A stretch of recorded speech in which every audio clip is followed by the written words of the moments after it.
I'm Danny Sartain, Sartain, 2411 Calcutta Drive.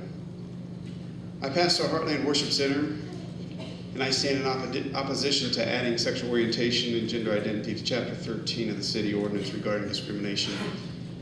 I've been to each one of our public forums and some of the other meetings that have been held in the city to try to get a full understanding of this topic. And first, let me say that just because I stand in opposition to this addition doesn't mean that I'm against homosexuals. I have never had an issue with homosexuals coming to our church, and I heard Pastor Salina make a comment just at the last forum saying that there are several churches in Salina that hate homosexuals. I would like to know if there was a statistically proven or if it was just his opinion on that. Because the pastors that I have spoken with and they care deeply about people, period, and homosexuals are part of that people group. I echo Pastor Hazelton from Thursday's meeting when he said if a homosexual is being hurt, he would do everything in his power to stop the assault. This is the attitude of the pastors that I know. As humans, as Christians, we should be willing to step in on any type of abuse or assault.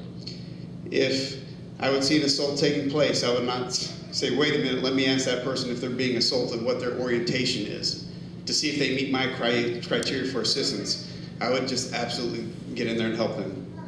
So let's not get confused with the topic of assault versus discrimination. There are laws that protect against assault. However, we shouldn't create a law that protects a person's behavior, and that is what I see that this law is doing. When you were born, you didn't have a choice of who your parents are, you didn't have a choice of your race or your sex, but you do have a choice how you will live your life.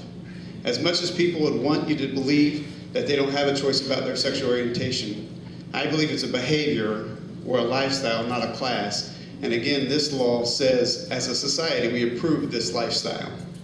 I've heard many references to the Bible in these meetings, and you can slice it any way you want to and try to make the Bible fit into your lifestyle, when the truth is, we are to fit our lifestyle into the Bible's way of living. I've seen people in many situations that take the Bible out of context and only use the parts that feel good to them and don't convict them of their sin. We leave the other parts out that tells us to live holy lives in order to honor God. At the very beginning of the Bible, God created male and female, and he was not confused. He didn't create a male body and put a woman's brain into that body. That would be confusing and cruel. God is not the author of confusion. He's the perfect in creation. I've experienced discrimination as a white male. The company I used to work for in Kansas City wanted a certain race and sex for a management position. Even though I scored higher than any of the other candidates on the aptitude test, I was not the right type. Imagine that. This same company, I had to go with the same company, I had to go to diversity training. It was mandatory. I did have a choice. I could not go and lose my job, or I could go listen to someone tell me how I have to believe in regards to certain things concerning diversity. My father taught me everything I needed to know about diversity. I was taught to treat everyone equally and with respect. At this diversity training, they came to a part about homosexuality, and the instructors told us this, and this is what got me. The next subject that we're going to discuss, you're going to need to leave your morals and your values outside. And at that point, I said I cannot separate my morals and my values from who I am. I don't believe in forcing my beliefs on anyone, and I believe that we should be passionate about what we believe. If we don't, then we wouldn't be a good Christian or a good pastor or whatever. I believe that Jesus Christ is the only way and the only answer to life's problems, and just because I oppose the law doesn't mean I'm a homophobe or I'm a hate monger. It just simply means I don't agree with this proposition or this proposal.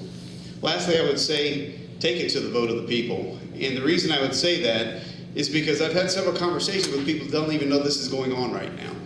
And the only way to get the people informed or get them to hear the voice of the people would be to put it out there in a vote, so the more of the Salinans in the city would know what's going on. Thank you.